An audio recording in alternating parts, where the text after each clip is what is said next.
Alright, boys. No trades today. Low key, the only reason I'm even recording this video is because I promised that I would make a video every single day for this entire year. It's 11:30 on a Friday, and I rushed home to record this video. So, today's market recap. No trade at all. But one thing that I feel that y'all could learn from this is just the fact that sometimes there are not always probable market conditions, and you need to be able to identify that to stay out of trades, right? If you can't identify a probable market condition, an ideal market condition, then there are just certain days that you shouldn't trade, and today was one of them. Low key, like that, yeah. All right, bet. Okay, let's just recap. Low key, this is gonna be very, very quick. I've been busy the entire day, bro, and Open Forest Factory for y'all. Today we had 9 a.m. news. So again, I'm trying to catch before and after. The only thing that I really saw in the 15-minute time frame is we filmed that after. I saw all these to the upside. Now what I really wanted to see was a sweep into this 4-hour bullish value gap and get reactions out of it. But that did not end up happening. So yeah. Sorry.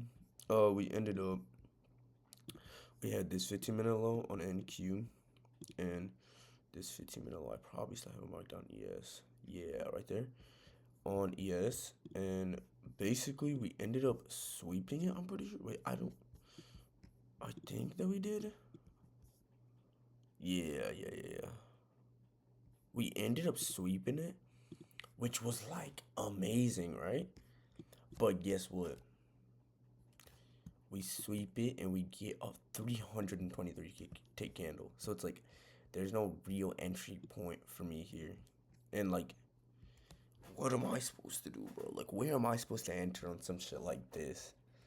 And then, like, bro, if I really think about it, this is like, no, never mind. This for value gap on the ES is like genuinely like 500 ticks. Like, that's like my target. So like, am I really gonna wait that long? Fuck no. So like, in my mind, it's like, yeah, there's these further draws on liquidity, but like, and so bang. I was thinking, honestly, this should have been my entry point right here.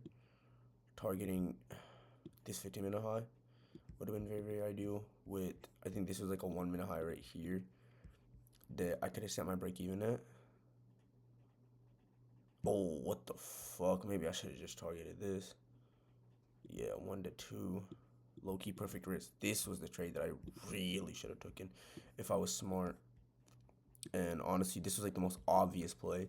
Reason being is, although we do not really get that inversion, we could see with our lagging index, we 836 is the best, in my opinion, the best indicator for us to go long right there is we sweep out this 1-minute bearish value gap on ES, our leading index.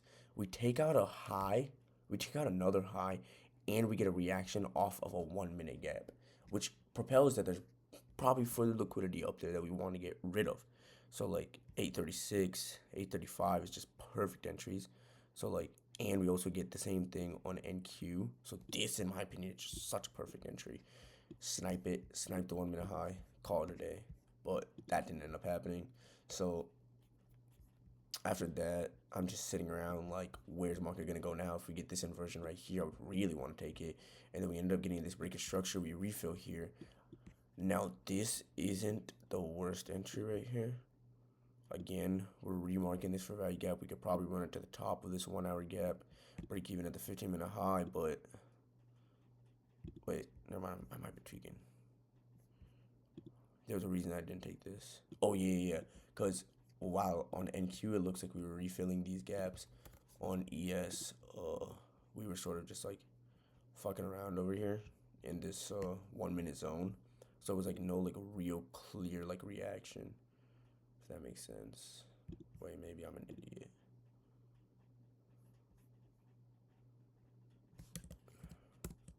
Wait. What was I saying? Right here. I mean, it would have like sort of played out.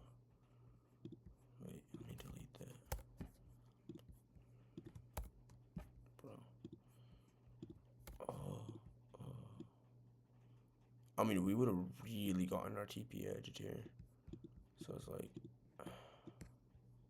I don't know if it's really worth all that.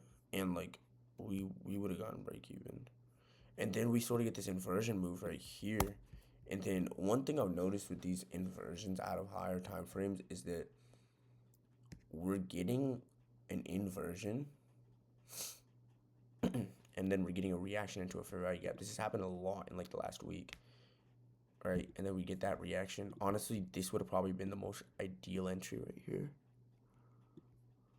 Banged out like these shorts right here. Even that's super ideal break even at this fair value gap. Bang. Those are the two trades I saw today. So honestly, this video is not on probable market conditions. These were probable conditions that I just couldn't miss.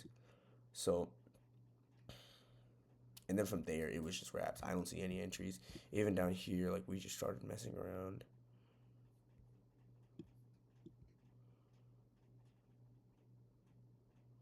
So yeah, I don't know. Or even this inversion wouldn't be like the end of it. Like, okay, if I took this right here and I still put this above the fair value gap, it would have cashed. So it's like not the end of it. Anyways, I mean, that's really it. This is just how to trade on probable market conditions. Two missed entries that I probably should have taken. The first long was pretty good. The second short was decent. I appreciate y'all. Y'all always have a good one.